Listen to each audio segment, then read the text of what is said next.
নমস্কার বন্ধুরা, কেমন আছেন সবাই? আমি রিঙ্কু, রিঙ্কু শখের রান্নাঘরে আপনাকে সবার নিমন্ত্রণ। আজকে রান্না করুন বাই মাছ। বাই মাছ কিন্তু আগে অনেকবার রান্না করছি। সে দেয় হ্যাঁ, আমার ভাই এসে দুর্গাপুর থেকে, উনি কইছে কি বৌদি তোমাদের বাই মাছের রান্না খামো। তাই আপনাকে দাদারে কইছি, পরে উনি বাই মাছ আইনা নদীতে জিয়ায় রাখছে। ওই জিয়ানো মাছগুলো তুলে আইনা এখন রান্না করুন। আর পুরো ভিডিওটা দেখতে থাকেন, আজকে আপনাকে খুবই ভালো লাগবে। আর আজকে বাই মাছের রান্না একটু অন্যরকম করে, মাংসর মতন করে। এবারে চলেন মাছগুলো তুলে নিয়ে আসি।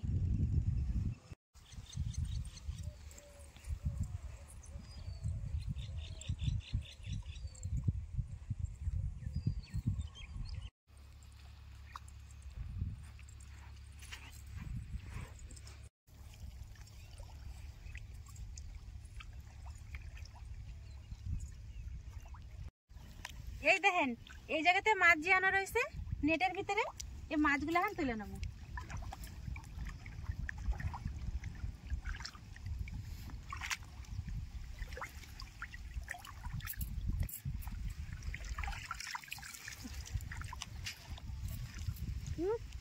ওই দেখেন ভিতরে মাছ তুলে ডাঙায় নিয়ে আসছি। এবার এখানেই ঢালুম আর এখান থেকে কাটে নিয়ে যাবো মাছটা। কয়টা মাছ আগে দেখে নি।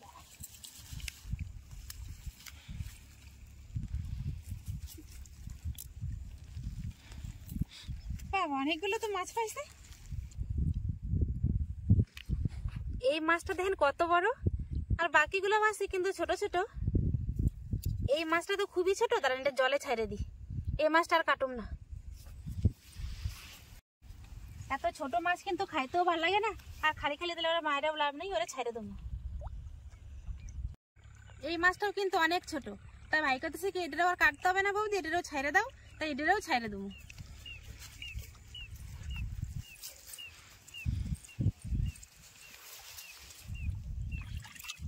মনের খুশিতে চলে গেল গা। মাছগুলো এখান থেকে কাটিয়ে নিয়ে যাবো, তাহলে নদীতে আমার ধুইতেও ভালো হইব, আর আমার রান্নাঘরটাও নোংরা হইব না।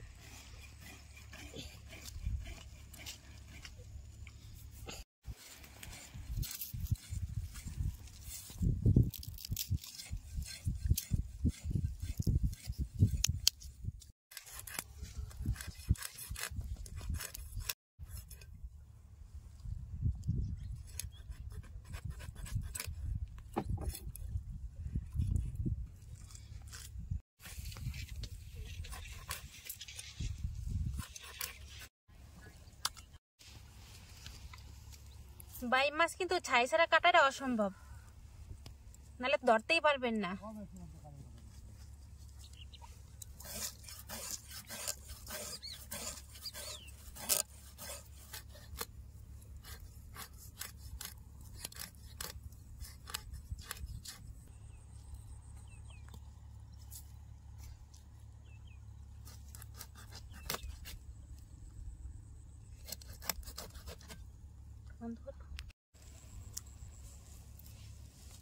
বন্ধ করে দাও।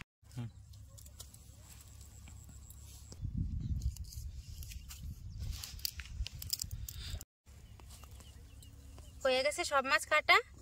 এবারে চলেন মাছগুলো ধুইয়া পরিষ্কার করে নিন নদীর জল দিয়ে।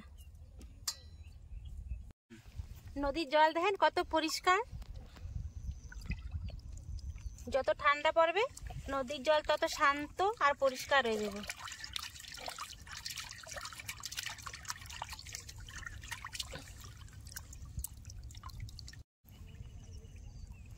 বারবার করে জল পাল্টায় আর কচলে মাছগুলো ভালো করে ধুয়ে পরিষ্কার করে নেব। জল পাল্টায় বেশ কয়েকবার মাছগুলো দেন ধুয়ে পরিষ্কার করে নিছি। এবার রান্না করে যে নুন দিয়ে কিন্তু মাছগুলো আরেকবার ধুয়ে নেবো। নুন ছাড়া কিন্তু নদীর মাছ খাওয়া যায় না, নুন দিয়ে ধুইতেই হইব। তাই চলেন এবার রান্না করে যাই।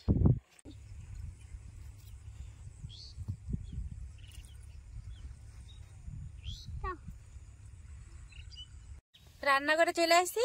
এবার অল্প নুন দিয়ে মাছগুলো ভালো করে চটকায় কলের জল দিয়ে ধুয়ে নেবো।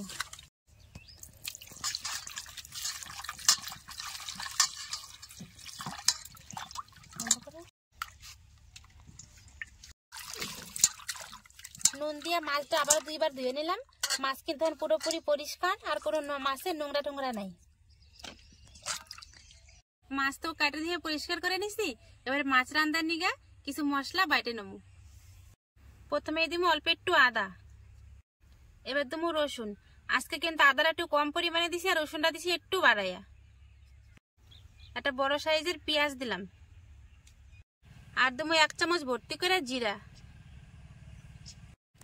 হাফ চামচ ধইনা, আর দেবো স্বাদ অনুযায়ী শুকনো লঙ্কা।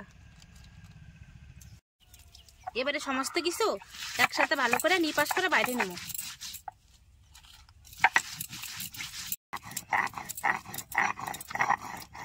বেশ হয়ে গেছে মশলা নিপাস করে বাটা। এবারে বাইটে রাখা মশলাটা সরাসরি মাছের মধ্যে দিয়ে দেবো।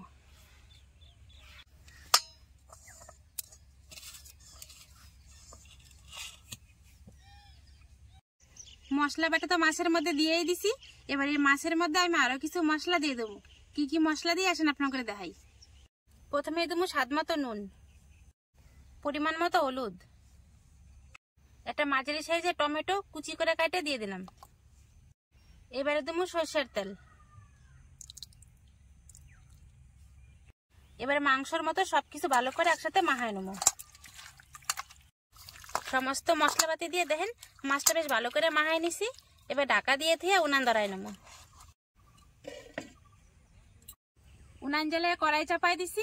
এবার শুকনো খোলায় গরম মশলা, ধইনা, জিরা একসাথে বেশ সুন্দর করে ভাজে নেব।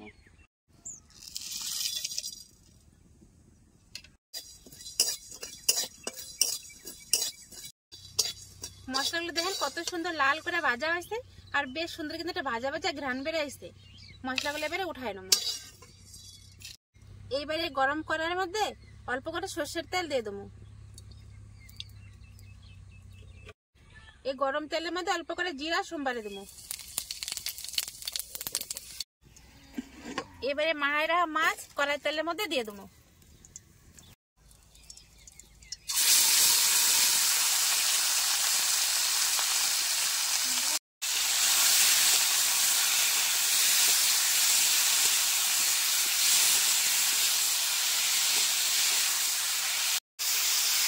মাছ এবারে মাংসের মতো করে বেশ ভালো করে সময় নিয়ে আস্তে আস্তে জাল দিয়ে কষাই নেব। মাছ যখন কষাবেন অবশ্যই কিন্তু উনানের আঁচটা তখন মাঝারি রাখবেন। খুব জোরেও দিবেন না, খুব আস্তেও দিবেন না, মাঝারি আছে। একটু সময় নিয়ে ভালো করে কষাই নেবেন। 5 মিনিট ধরে কষাইছি, এখনো কিন্তু কষানো হয় নাই, আর একটু কষাইতে হবে। মনে হয় এটা 2 মিনিট কষালেই কিন্তু হয়ে যাবে। চারপাশে কিন্তু হালকা হালকা তেল ছেড়াইছে, পুরোপুরি তেলটা এখান থেকে ছাড়েনি। প্রায় 10 মিনিট ধরে কম আছে বেশ ভালো করে মাছ আর মশলা দিয়ে কষাই নিছি। বেশ সুন্দর কিন্তু ভাজা ভাজা হয়ে গেছে। কাঁচা মশলার কিন্তু আর কোনো গন্ধ নাই। এবারে অল্প করে জল দিয়ে দেবো।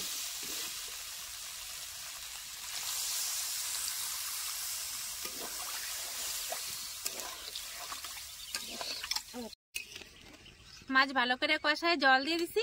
এবার আরো 5 থেকে 7 মিনিট ভালো করে জাল করে নেবো। মাছ ফুটতে লাগুক ততক্ষণে ভাজা মশলাটা গুঁড়া করে নেবো।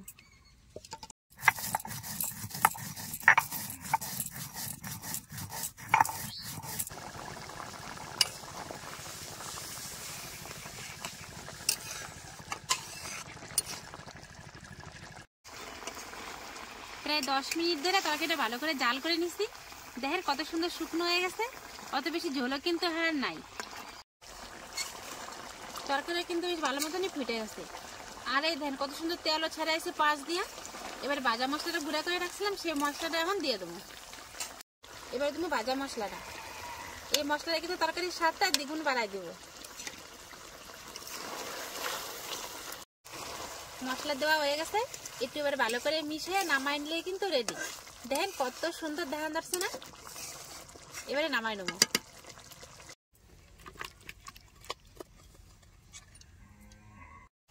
বাইম মাছ দেখেন রান্না হয়ে গেছে, আর তরকারিটা কিন্তু প্লেটের মধ্যে নামাইছি। রংটা খালি একবার দেখেন কত সুন্দর আর কত লোভনীয় হয়েছে, একবার দেখেন। যে দেখবে সেই কিন্তু খাইতে যাইব। যাই হোক, রান্না যখন হয়ে গেছে, বাই মাছ যে এত ভালো খায় ভাই, এখন বাইরে দেবো। বাই খাইয়ে কইব তরকারিটা কেমন স্বাদ হয়েছে। দেখলেন তো কত অল্প সময়ে আর একটু অন্যরকম মাংসের মতো কইরা কত সহজেই কিন্তু বাই মাছটা রান্না করে ফেলাম। বাই মাছ কিন্তু আমার চ্যানেলে আগেও দেওয়া আছে, কিন্তু সেই দুটো পুরোপুরি আলাদা রেসিপি, আর আজকের মাছটা পুরো আলাদাই। চলেন এবার কেমন স্বাদ আছে সেটা তো ভাই খাইয়ে কইব। বাইরে এবার দিয়ে দেখি ভাই খাইয়া কি কয়। বাইরে কতবার করে কইলাম, ভাই বাই মাছটা তুমি এত ভালো খাও, তাহলে অল্প ভাত দিয়ে খাই দাও, কেমন হয়েছে? ভাই কয় কি, না এখন আর ভাত দিয়ে খাবো না, অবেলা তো হয়ে গেছে। সত্যি তো দেখেন অবেলা হয়ে গেছে। ভাই তাই আজকে শুধু খাইয়ে দেখবো বাই মাছটা কেমন স্বাদ হয়েছে। বেশ হয়ে গেছে না ভাই, খাই দাও তো কেমন হয়েছে।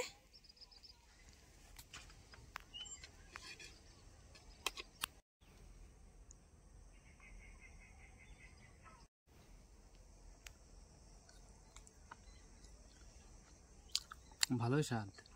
ভালোই স্বাদ। মাছের ভিতরে নুন ঝাল সব ঢুকছে ভাই? হ্যাঁ, ভালোই স্বাদ।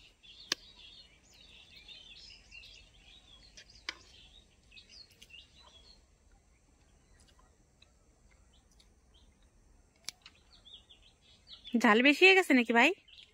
সব ঠিক আছে, সব ঠিক আছে। সব ঠিক আছে।